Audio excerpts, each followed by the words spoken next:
예, 신구약 전체에 계시된 주 예수 그리스도에 관한 진리. 자, 오늘 이제 사무엘 하 계속 이어서 보도록 하겠습니다. 자, 지난주에 이어서 이제 오늘은 이 다윗의 언약에 대해서 다시 한번 살펴보겠습니다. 여러분 사무엘하 7장 12절 한번 보겠습니다. 사무엘하 7장 12절. 사실 이것은 우리가 예전에 세대적 진리 강의할 때 자세히 했었기 때문에 오늘 여기서는 이제 간략하게만 짚고 넘어가겠습니다. 다윗의 언약은 굉장히 중요합니다. 왜 중요하냐면은 하나님께서 인류를 이렇게 주관하시면서 결국 이 땅에 하나님께서 궁극적으로 실현하시고자 하는 게 뭐예요? 왕국입니다. 왕국. 그러면 하나님께 세우시고자 마음에 계획하셨던 그 왕국의 정통성이 지금 누구에게 확증되는 거냐면 다윗에게 확증되는 거예요. 그래서 앞으로 장차 이제 온 세상을 통치하실 메시아 예수 그리스도도 다윗의 씨로 와야 되는 거예요. 예. 그러니까 다윗의 입장에서는 이건 엄청난 복이죠. 그렇죠? 예. 그러면서 우리가 이제 예언적인 의미로 볼 때 이게 중요한 이유는 바로 이제 왕으로서 다시 오실 예수 그리스도가 바로 이 다윗의 아들로 오셔서 이제 온 세상을 통치하시는데 그때 주님이 왕으로서 보좌에 앉으시는 그 보좌도 다윗의 보좌라는 거죠. 근데 이제 그 다윗의 보좌가 이제 예수 그리스도가 재림해서 앉으면 주의 보좌로 이제 완전히 바뀌게 되는 거죠. 자, 오늘 이제 그 다윗의 언약을 한번 보겠습니다. 자, 밑에 교환 보세요. 첫 번째. 자, 다윗이 그의 위용을 펼치는 가운데에서도 이거죠. 지난주에 강의했던 대로 이제 다윗이 정복 전쟁을 해가지고 주변의 그 이방 족속들을 다 이렇게 무력으로 잠재워 버리고 그렇게 해서 이스라엘을 강성하게 하죠. 그러니까 다윗의 명성이 얼마나 커지겠어요. 자, 그런 가운데도 다윗은 결코 하나님과의 관계를 소홀히 하지 않았어요. 하나님을 향한 열심을 아주 잊지 않고 그대로 행합니다. 그 대표적인 게 이제 다윗이 언약궤를 갖다가 이제 이쪽으로 옮겨오죠. 예루살렘으로 다시 옮겨오죠. 그리고 이제 그 희생제를 드리게 하는 건 물론이고 이제 그 주님께 제사 드리는 그 앞에 찬양대들도 임명해서 이제 하나님을 찬양하는 것까지도 그 형태를 갖추게 합니다. 그러니까 하나님을 섬기고 경배하는 그 모든 여건을 다윗이 다 만들어 놓는 거예요. 그러니까 훌륭한 왕이죠. 예. 이미 명성도 차지하고 그렇게 부강한 나라의 왕이 되는데도 하나님을 향한 섬김은 잊지 않았다는 거예요. 자, 심지어 그는 그런 와중에 성전을 지으려고까지도 결심을 합니다. 예. 그러니까 왜 그러냐면 자기는 하나님의 복을 받아 이렇게 넓은 곳에 거하는데 정작 우리 주님이 임재하시는 곳은 너무 제대로 된 게 없다라는 거예요. 그러니까 자기 보잘것없는 자기도 이렇게 으리리한 데서 거주하는데 하나님이 거주할 데가 없어야 되겠냐? 그런 열심으로 성전을 건축하기를 열망합니다. 근데 하나님께서는 그 다윗의 그런 요청을 거절하시죠. 왜냐하면 전쟁의 사람이다 보니까 피를 많이 흘렸기 때문에 거절하셨죠.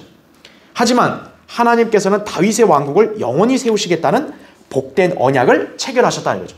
이것이 다윗의 언약이에요. 자, 그래서 그 구절을 하나씩 볼게요. 12절 보세요. 거기 7장 12절.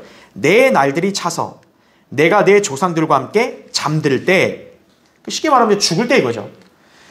내가 내 몸에서 나올 곧 내 뒤에 올 내 씨를 세우고 내가 그의 왕국을 견고하게 하리라 이렇게 말씀합니다.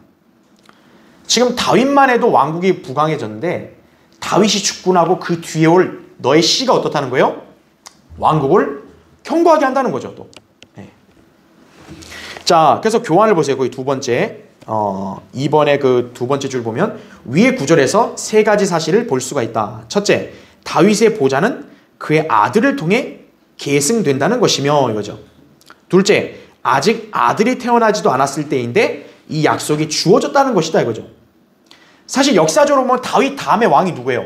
솔로몬이잖아요. 근데 솔로몬은 태어나기도 전이에요 벌써. 셋째는 그의 왕국이 견고하게 되리라는 것이다 라는 거죠. 네. 자, 밑에 세 번째 보세요. 그가 내 이름을 위하여 한 집을 지을 것이요 나는 그의 왕국의 보좌를 영원히 견고하게 하리라 이거죠. 자, 여기서 주의 이름을 위해서 전을 건축할 것이다 그랬죠? 이건 역사적으로 솔로몬 때 성취가 됐죠. 실제 솔로몬은 성전을 건축했잖아요. 그러나 중요한 것, 그 뒷부분 보니까 그의 왕국의 보좌를 영원히 견고하게 하리라 그랬죠. 이 말씀은 솔로몬에게 해당되지가 않죠. 왜냐하면 솔로몬은 자기 왕국의 보좌를 영원히 견고하게 하지 못했어요. 당장 솔로몬이 죽고 나서 어땠어요? 왕국이 분열돼 버렸잖아요. 그렇죠? 그리고 나중에 남유다 왕국이 어때요? 서서히 쇠락해서 결국 망했잖아요. 멸망했잖아요. 바빌론에게. 그러니까 이 구절은 솔로몬에게 해당되는 게 아니에요. 바로 예언적으로 이 구절은 예수 그리스도께 해당된다는 거죠. 예수 그리스도가 재림하시면 이제 왕국의 보좌를 영원히 견고하게 하신다는 거죠. 다시 또 그분이 보좌를 뺏기고 이게 아니라는 거예요. 따라서 이 구절은 궁극적으로 다윗의 아들인 메시아를 통하여 미래에 완전하게 성취될 것이다 라는 거죠. 스가랴 6장 12절에 보면 그 예수 그리스도에 관한 예언 중에 가지란 예언이 있어요. 그래서 스가랴 6장 12절에 보면 사람인 가지가 어떻게 한다 그랬냐면 성전을 건축한단 말이 나와요. 즉 예수 그리스도가 재림하시면 어때요? 천년왕국 성전을 이제 지어지는 거죠. 그러니까 이 13절의 말씀이 역사적으로 솔로몬에게 일부 성취가 됐지만 이게 궁극적으로 온전히 성취는 언제 되는 거예요? 주님이 재림하실 때 다 성취된다라는 거죠. 솔로몬 때는 자기 솔로몬 성전밖에 건축을 못했죠. 하지만 그건 완전히 황폐화됐죠. 그러나 예수 그리스도가 재림하시면 어때요? 이제 주님이 천년왕국 성전을 세우시는 거죠. 그리고 주님이 천년왕국 이제 수립하시면 어때요? 그 뒤로는 왕은 주님이 영원히 하시는 거죠. 다른 사람이 또 왕 앉고 이런 거 아니죠. 그렇죠? 자, 밑에 보세요. 교환의 네 번째. 자, 14절을 보니까 나는 그의 아버지가 되고 그는 나의 아들이 되리니 만일 그가 죄악을 범하면 내가 사람들의 막대기로 사람의 자식의 채찍으로 그를 징책하리라 라고 말합니다. 자, 여기 보면 나는 그의 아버지가 되고 그는 나의 아들이 되리니 하면서 죄악을 범하면 뭐예요? 징계한다는 거죠. 그러니까 이 구절이 솔로몬에게도 해당이 돼요. 사실 구약 시대에서는 우리 신약은 누구나 개인적으로 어때요? 예수 그리스도를 영접하면 성령으로 거듭나서 하나님의 아들이 되죠. 하지만 구약에서는 그 누구도 하나님의 아들이 개인적으로 된 적이 없어요. 그러니까 교리적으로는 솔로몬은 하나님의 아들이 아니에요. 하지만 하나님께서는 어때요? 실질적으로 솔로몬을 아들같이 대하신 거예요. 그렇죠. 그래서 죄악을 범하면 어때요? 아버지가 자식을 징계하듯이 그 솔로몬 징계했잖아요. 그렇죠. 그러니까 솔로몬에게 적용되는 건 맞아요. 그렇지만 이 구절이 예수 그리스도께 적용되는 것도 있다 이거죠. 바로 앞부분이죠. 예수 그리스도는 하나님에 있어서 뭐야? 아들이고 또 하나님도 예수 그리스도가 아들인 거죠. 히브리서 1장 5절에 보면 어느 누구도 심지어 천사들 중에서도요. 아버지 하나님께서 너는 내 아들이라고 말한 적이 없어요. 히브리서 1장 5절에 보면 어느 때 천사들 중에 너는 내 아들이라 오늘 내가 너를 낳았노라 이렇게 말한 적이 있냐 그랬어요. 없죠. 하나님께서 너는 내 아들이다. 오늘 내가 너를 낳았다. 그 누구에게 해당되는 거예요? 예수 그리스도께 해당되는 거예요. 동정녀 탄생을 말하는 거죠. 그래서 여기 14절 앞에 부분 보면 나는 그의 아버지가 되고 그는 나의 아들이 되리라 라고 했을 때 예언적으로는 예수 그리스도께 해당되는 게 맞아요. 그런데 제가 예전에 한번 세대적 진리 강의했죠. 중요한 게 뭐예요? 이 구절을 잘 나눠야 돼요. 앞부분은 예수님께 해당되지만 뒷부분은 예수님께 해당이 안 된다는 거죠. 왜 안 돼요? 예수님은 본디 죄가 없는 분인데 그분이 죄를 범해서 징계받는다. 이건 애당초 말이 안 되잖아요. 그래서 여러분이 이 14절을 잘 나눠야 돼요.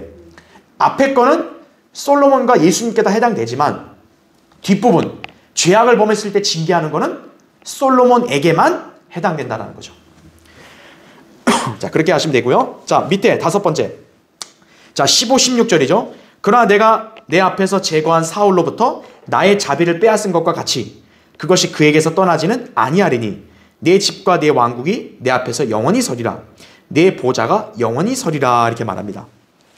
자, 15절을 보니까 사울은 범죄함으로써 어때요? 하나님께서 자비를 빼앗아 걷어가셨죠. 왕국 뺏겼잖아요.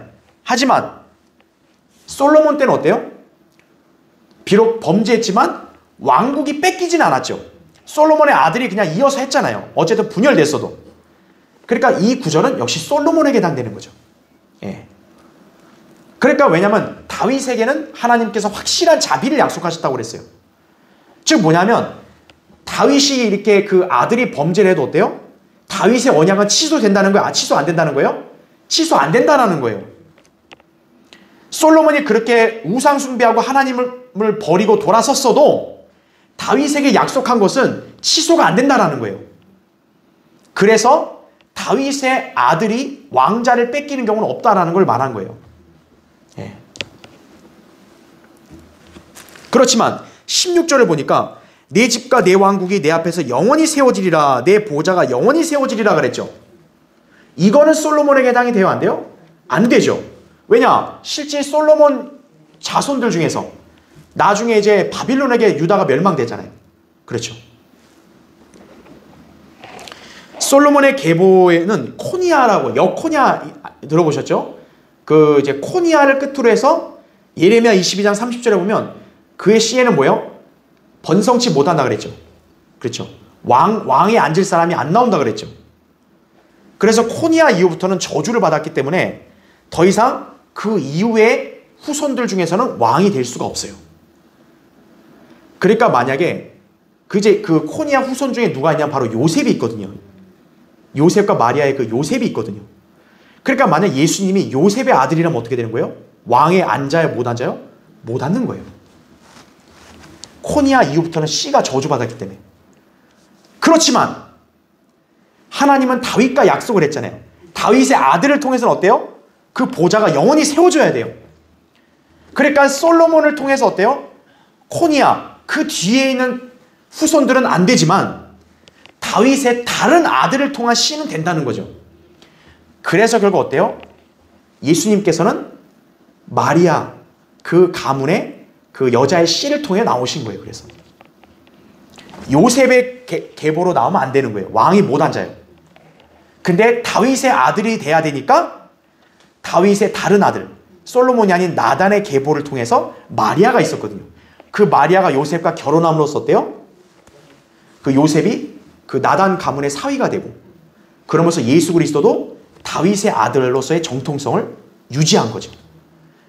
그리고 솔로몬의 씨는 안 따르면서 다윗의 아들의 정통성은 유지한 거죠. 그게 중요한 거예요. 자, 그건 제가 예전에 얘기했기 때문에 여러분에게 뭐 여기 교환에 따로 설명을 안 드리고요. 자, 밑에 괄호 3번 보세요. 이제 다윗의 언약에 나타난 약속에 대한 실제적인 성취가 예수 그리스도 안에서 성취가 됨을 볼 수 있다라는 거죠. 그러니까 누가복음 1장 32, 33절에 주 하나님께서 그에게 그의 조상 다윗의 보좌를 주실 것이며 그는 야곱의 집안을 영원히 통치할 것이요 그의 왕국은 무궁하리라 이렇게 말하죠. 그러니까 지금 우리 아까 16절 읽은 대로 다윗에게 그랬잖아요. 내 집과 내 왕국이 영원히 세워진다 그랬잖아요. 솔로몬에게 해당이 안 되는 거예요. 솔로몬 때는 그 후손들이 결국 바빌론에게 멸망했기 때문에 이 구절은 바로 누구에게 적용되는 거예요? 예수 그리스도께 적용되는 거예요. 그것도 언제요? 예수님의 재림 때 바로 이 예언이 성취가 되는 거예요. 왜냐하면 초림 때는 그분이 보좌에 앉은 적이 없으니까. 그렇죠? 자, 다윗의 언약, 메시아에 관한 예언이다라는 거죠.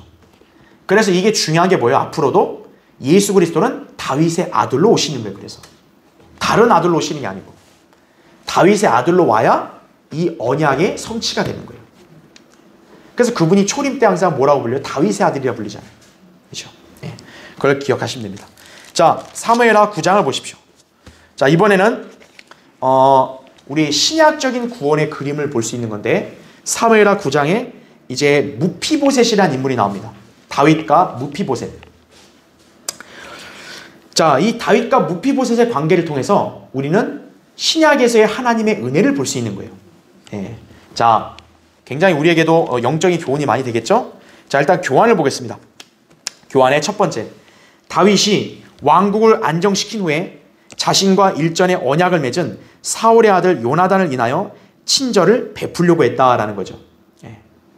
그러니까 요나단과 다윗은요, 정말 우정을 초월한 그 엄청난 사랑을 한 친구예요. 요나단 같은 경우는 어떻게 보면 다윗은 위험인물인 거죠. 자기 아버지의 왕위를 뺏어서 앉을 수 있는 사람이니까. 근데 오히려 요나단은 어때요? 인정하죠. 네가 앞으로 왕국의 보좌에 앉을 거라고. 그런 인물이에요. 그러니까 사울이 이제 다윗을 자꾸 죽이려고 하니까 다윗 입장에서 괴로운 거예요.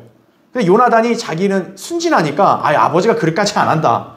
그러니까 다윗이 답답한 거죠. 네 아버지가 날 죽이려 한다고. 근데 요나단이 보장을 합니다. 나는 너를 절대 죽게 내버려두지 않고 너를 살려준다. 그래서 둘 사이에 서로 언약을 맺죠.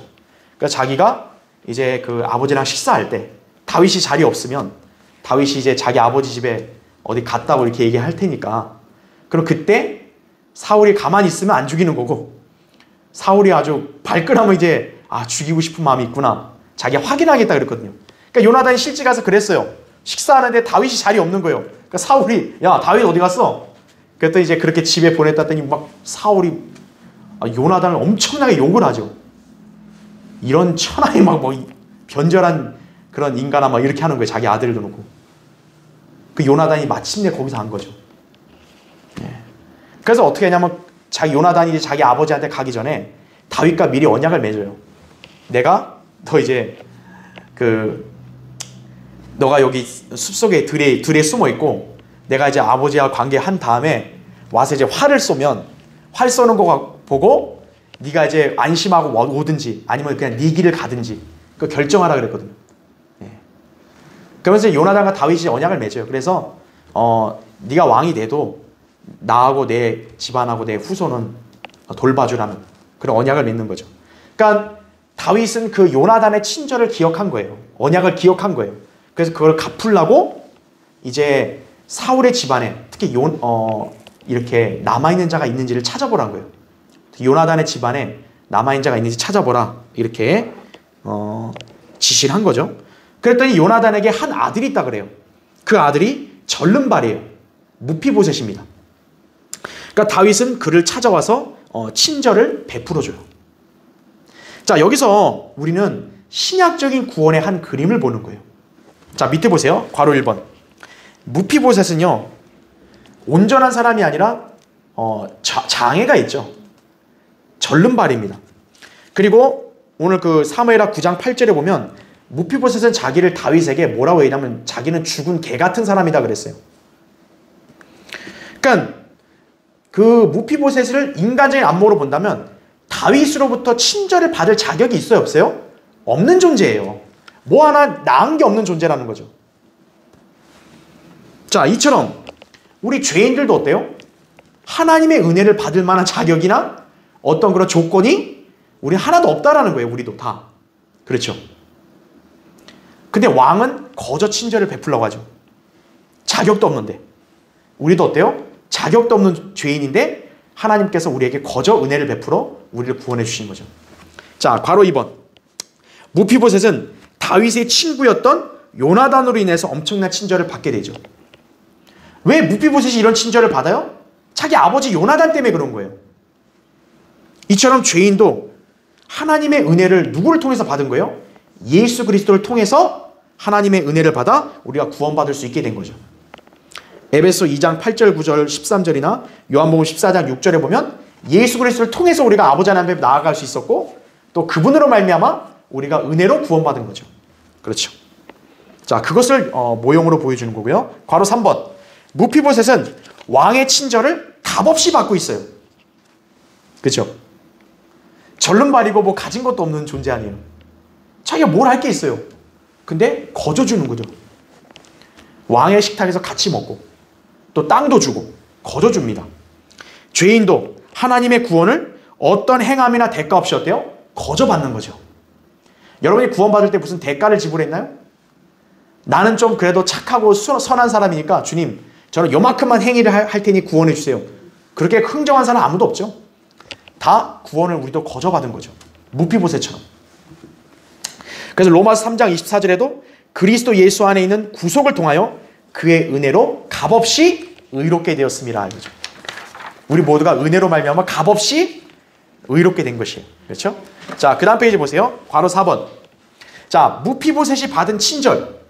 이것은 다시 돌이켜질 수 없는 친절이다 이거죠. 다윗이 친절 베풀고 에이 취소 이게 아니라는 거죠. 그에게 베풀어진 친절은 영원하다 이거죠. 이처럼 죄인도 하나님의 은혜로 받은 구원은 취소되거나 다시 돌이켜지지 않는 거예요. 성경대로 예수 그리스도를 믿어 구원받고 났는데 시간 지나서 하나님이 너 마음에 안 든다. 너 구원 다시 내놔. 하나님 그렇게 안 하신다라는 거죠. 우리에게 주어진 구원은 영원하다는 거죠. 은혜로 받은 것대로 은혜로 영원한 것이. 베드로전서 1장 5절이나 요한복음 10장 28절 29절이나 로마서 8장 38, 39절 보면 구원의 영원한 보장이 나오죠. 바로 우리는 하나님의 은혜로 구원받은 거기 때문에 그 은혜로 구원이 영원히 유지되는 거예요. 자, 무피보셋이 다윗에게 받은 친절은 바로 이러한 그림을 우리가 볼 수 있다는 거죠. 참 놀랍죠, 그렇죠? 그러니까 성경이 왜 참 위대한 책이냐면요, 과거의 어떠한 역사적인 이야기이다 할지라도 그 가운데도 이런 진리가 있다는 거예요. 그 당시에 다윗과 무피보셋이 이런 진리를 알았겠어요? 모르죠. 근데 이 시대에 우리 사는 성도들은 어때요? 우리가 받은 은혜와 구원을 적용해 보니까 너무 일치하잖아요, 이게. 그래서 성경을 왜 우리가 공부해야 되냐? 바로 이런 놀라운 진리를 발견하는 거예요, 우리가. 하려고 공부하는 거예요. 자, 밑에 보세요. 두 번째. 무피보셋은 엄밀히 말해 다윗에게 있어서 정치적인 정적과 같다, 이거죠. 인간적인 관점으로 본다면 다윗은 무피보셋의 존재 자체만으로 위협이 될 수도 있는 것이다, 이거죠. 여러분이 이제 그 역사 이야기나 어떤 뭐 사극을 보면 알겠지만 다윗은 어떻게 보면 사울의 집안이 망하고 그 자리를 다윗이 어떻게 보면 차지한 거 아니에요. 그러면 다윗의 입장에서는 무피보셋은 뭐예요? 사울의 집안 사람이니까 원수이고 자기에게는 정적과 같은 거죠. 왜냐하면 이런 씨가 살아있으면 어때요? 나중에 반란 일으킬 수 있잖아요. 왜냐하면 옛날에 우리 가문이 왕이었다 이렇게 하고 일어날 수 있는 거 아니에요. 그러니까 다윗의 입장에서는 어때요? 인간적으로 보면 위험한 인물인 거예요. 어떻게 보면 무피보셋은. 그러나 어땠습니까? 다윗은 오히려 그에게 이렇게 약속을 하죠. 내가 내 아버지 요나단을 인하여 너에게 반드시 친절을 베풀 것이며, 내가 네 조부 할아버지죠, 사울의 모든 땅을 뭐라 그래요? 너에게 돌려줄 거다, 이거죠. 오히려 다윗은 어떻게 하는 거예요? 그 자기를 죽이려 했던 사울의 그 손자에게 그 땅을 다 도로 너에게 주겠다. 또 더 중요한 거, 내가 계속해서 내 식탁에서 어때요? 빵을 먹을지니라, 이거죠. 왕의 식탁에서 식사할 수 있는 사람은 왕족 출신의 가족밖에 없는 거 아니에요. 근데 어떻게 보면 이제 멸문지화된 그 왕족 가문에 그것도 전륜발이가 어때요? 왕자처럼 대우받는 거죠. 그래서 거기 밑에 보세요. 세 번째, 무피보셋은 전륜발이에다 왕에게 있어 원수의 집안 아들임에도 그는 예루살렘에 거하였고, 예루살렘은 왕의 수도 아니에요. 거기에 거했고 그가 계속해서 어때요? 왕의 식탁에서 먹었다라는 거죠. 그는 마치 왕의 아들들과 같은 대우를 받았다, 이거죠. 이처럼 죄인도 예수 그리스도로 말미암아 하나님의 아들들이 되어 영광스러운 유업에 동참하게 된다라는 거죠. 땅이 주어졌죠. 그렇죠? 네. 그리스도인도 어때요? 본디 죄인인데 구원받고 하나님 말씀대로 살면 우리도 통치할 땅을 받죠. 그렇죠? 우리는 하나님이 왕이시면 우리는 왕의 아들들 아니에요. 우리도 다. 그렇죠. 우린 주님과 함께 먹고 마시는 그 영적 교제도 하죠. 그렇죠. 네. 바로 무피보셋은 영적인 관점으로 보면 우리 죄인과 똑같은 거예요. 네. 다윗은 예수 그리스도 예표라면 죄인이다 지금. 근데 거저 은혜를 주는 거죠. 우리도 그런 거저 은혜를 받고 그 은혜는 측량할 수 없다 이거예요. 네. 그런 진리를 배울 수가 있습니다. 자, 이번에 10번째. 자, 다윗과 압살롬의 관계입니다.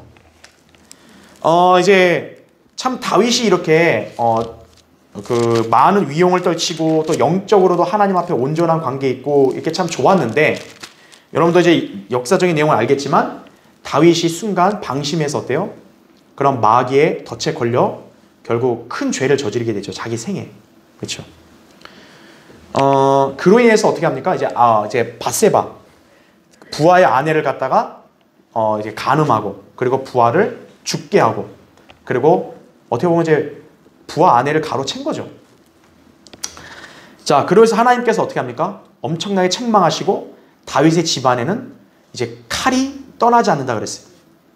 그래서 이제 그 이후부터 다윗의 집안은요, 하루도 평안할 날이 없게 된 거예요. 그 대표적인 게 뭐냐면 바로 압살롬입니다. 예.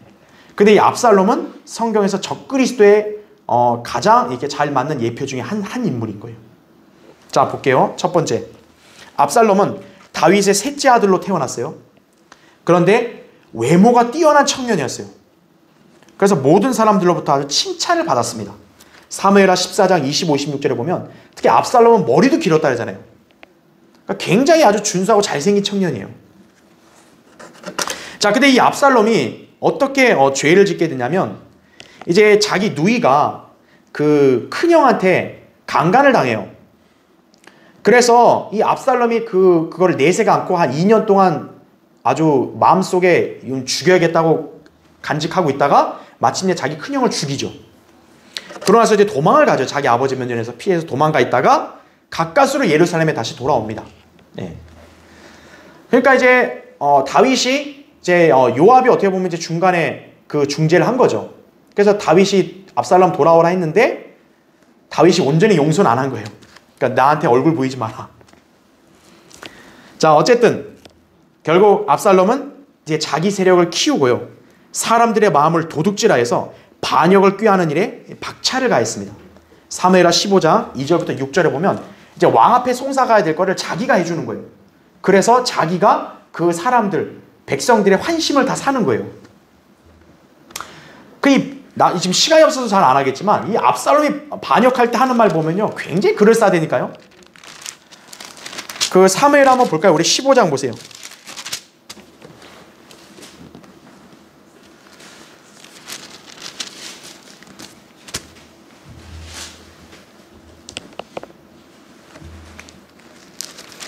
자, 사무엘하 15장.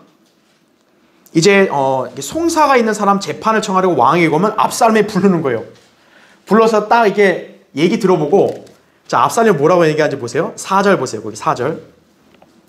압살롬이 또 말하기를, 오, 내가 이 땅에서 재판관이 되었더라면 고소하고 송사할 일이 있는 사람마다 내게 올 때 내가 그에게 정의를 베풀었으리라 하더라, 이거죠.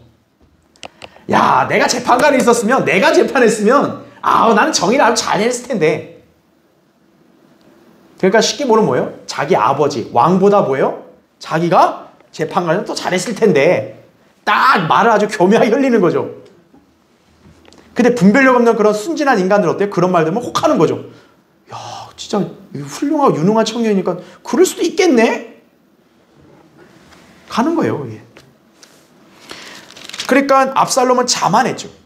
그리고 자기 아버지를 배반했죠. 그리고 야망도 있었던 거예요. 바로 이때 본격적으로 자기 마음속에 이미 반역하려는 걸 획책하고 있었던 거예요. 하나씩 하나씩 꿰는 거예요, 이제. 근데 분별력 없는 사람들은 압살롬의 이런 모습을 보면 굉장히 그럴듯해 보이거든요. 잘생겼지, 말도 잘하지, 자신감도 있지, 배포도 있지. 정작 백성들이 추앙해야 될 추앙해서 사는 왕인데 그 왕을 가리고 어때요? 자기가 그걸 지금 가로채고 있죠. 바로 전형적인 반역자의 특징이 바로 그렇다는 거예요. 네. 자, 그래서 일단 여러분 성경 거기 계속 펴놓고 계세요. 자, 교환을 보세요. 두 번째. 그러니까 이제 압살롬이 사람들의 마음을 도둑질했다라는 거죠. 그게 6절에 나와요. 왕에게 재판을 청하려고 오는 온 이스라엘에게 압살롬이 이같이 행하여 압살롬이 이스라엘 사람들의 마음을 도둑질하니라 이거죠. 반역자들은 항상 사람들의 마음을 도둑질하는 거예요. 여러분, 도둑이 누구예요? 바로 마귀가 도둑이라 그랬잖아요. 강도라 그랬잖아요.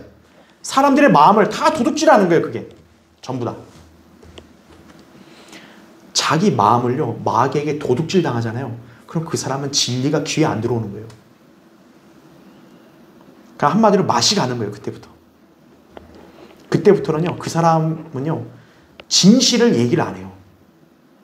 자기가 당한 일에 대해서 뭐든지 왜곡시켜요. 자기식으로 왜곡해서 말해요. 그래서요, 귀를 함부로 내주면 안 된다는 거예요. 반역자들한테요. 왜곡시켜서 말한다는 거예요. 뭐든지. 정작 당사자끼리 한번 삼자 대면 시켜보잖아요. 그런 적 없어요. 근데 삼자 대면이 없는 상태에서 이 사람 말 들으면 어떻게 되는 거예요? 야, 저 사람이 이 사람한테 막 그냥 막무가내로 이랬대. 왜? 자기식으로 해석을 하니까요. 마음을 한번 마귀에게 도둑질 당하면요, 그렇게 되는 거예요.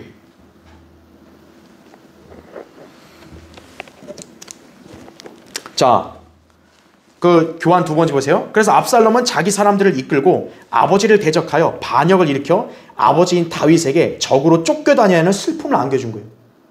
세상에 자기 아버지를 내쫓고 죽이려고 하는 거예요, 아들이. 자기가 왕이 되려고.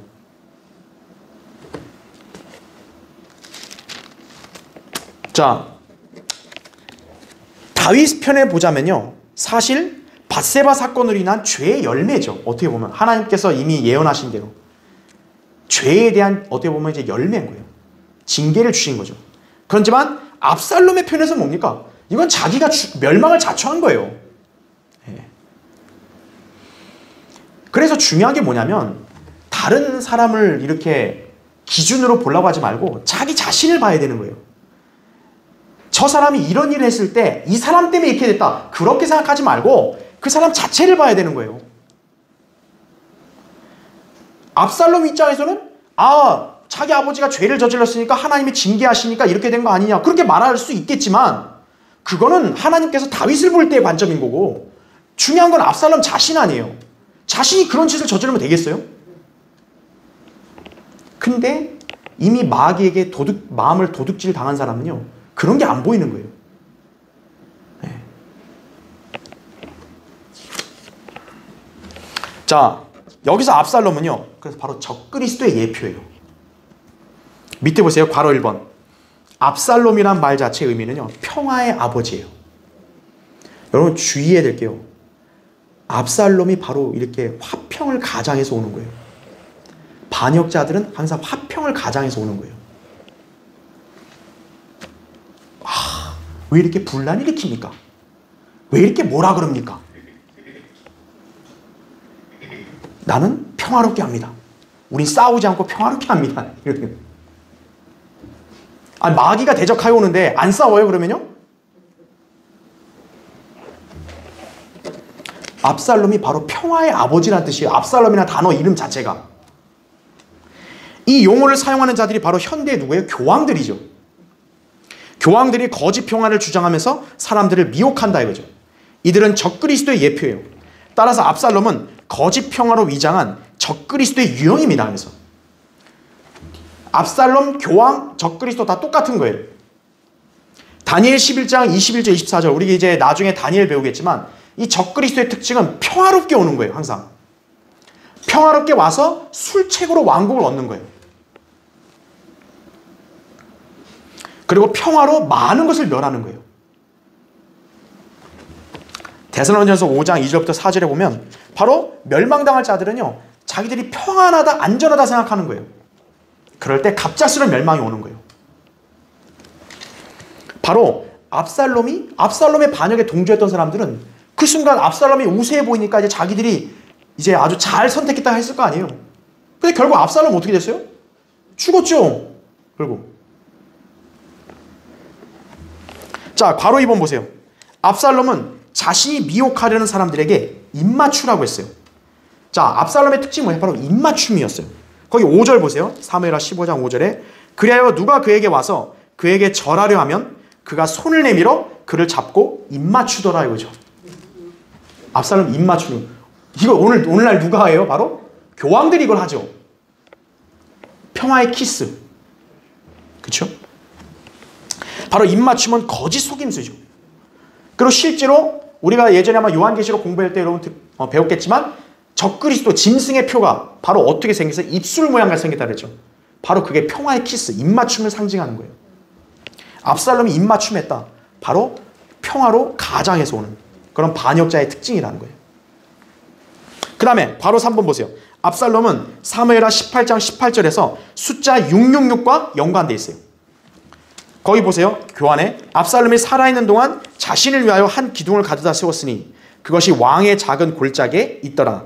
그가 말하기를 내게는 내 이름을 기억해 줄 아들이 없도다 하고 그가 그 기둥을 자기 이름을 따서 불렀으니 그것이 오늘날까지 압살롬의 장소라 불리더라 라는 거죠. 이제 압살롬이 사무엘하 18장에서 전쟁 중에 죽거든요. 이게 죽으니까 이제 그 압살롬의 어떤 이제 마지막 행적 정리하는 게 이제 18절에 나온 거예요. 왜 그게 하필 18장 18절이냐 이거예요. 숫자 18은 바로 뭡니까?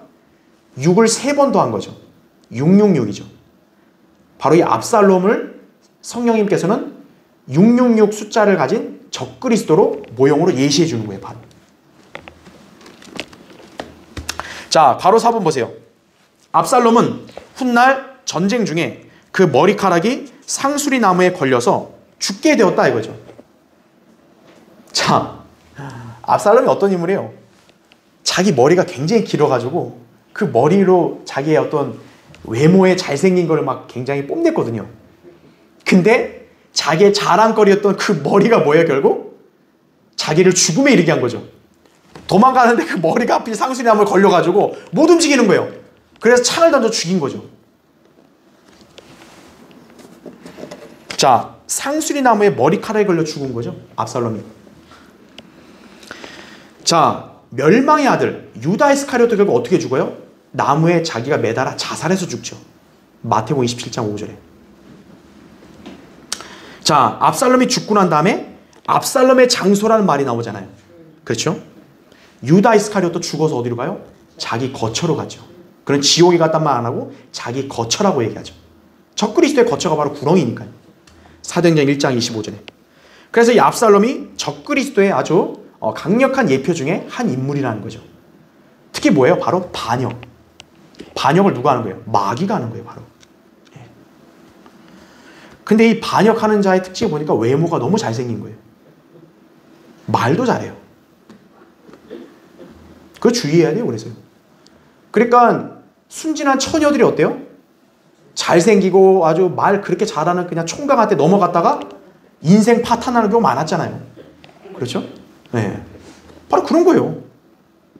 그 분별력이 있어야 돼, 사람은요. 자그마치. 자, 밑에 보세요. 세 번째. 압살롬 어때요? 잘생겼다고요. 그렇죠. 그리고 재능도 많았어요. 부자였고 또 왕의 아들 아니에요. 그렇죠. 다윗도 압살롬을 많이 사랑했을 거예요. 왜냐하면 압살롬이 죽었을 때 다윗이 엄청나게 울었거든요. 요압이나 그 군대들한테 명한 거예요. 압살롬 죽이지 말라고.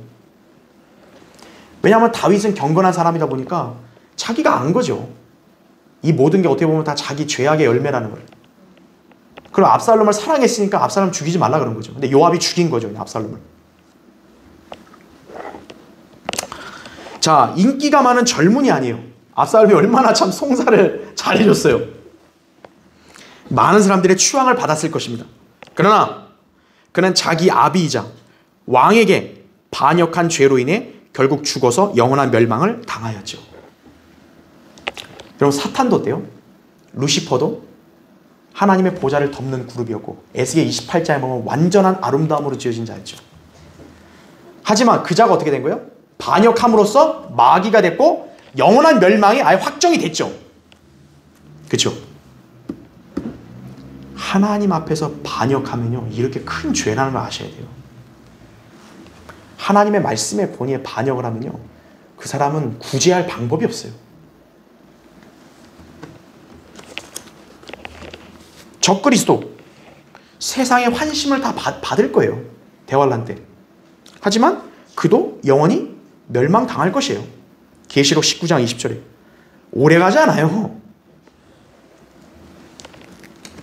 자, 밑에 네 번째 보세요. 압살롬은 왕에게 반역했듯이 사탄도 하나님께 반역한 존재다. 특히 참된 왕이자 메시아이신 예수 그리스도를 가장하여 이 땅에서 왕국의 보좌를 찬탈할 것이다 이거죠. 그러나 압살롬이 죽자, 자, 압살롬이 죽으니까 이제 백성들이 어떻게 했냐면 자신들의 왕을 다시 모셔오는 일에 대해서 쟁론을 하게 돼요. 사무엘하 19장 10절에 보면. 예. 한번 그거 읽어볼까요, 여러분? 사무엘하 19장 보세요.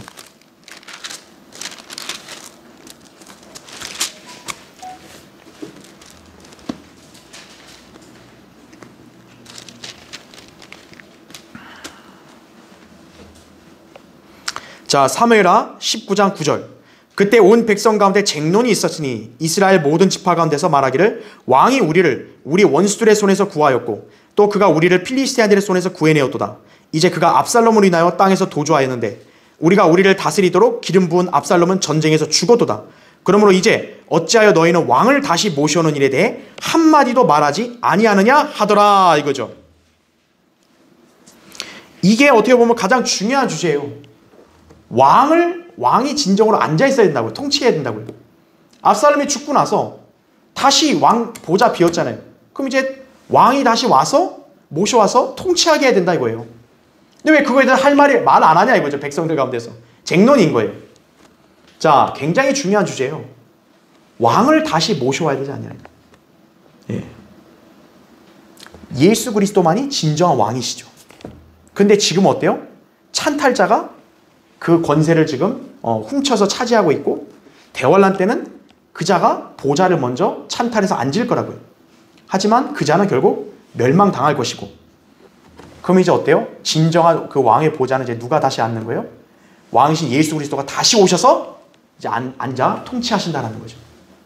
압살롬 그 반역자가 딱 전쟁에서 제거되고 나서 다윗이 이제 다시 정상적으로 왕의 보좌에 앉아 통치하죠.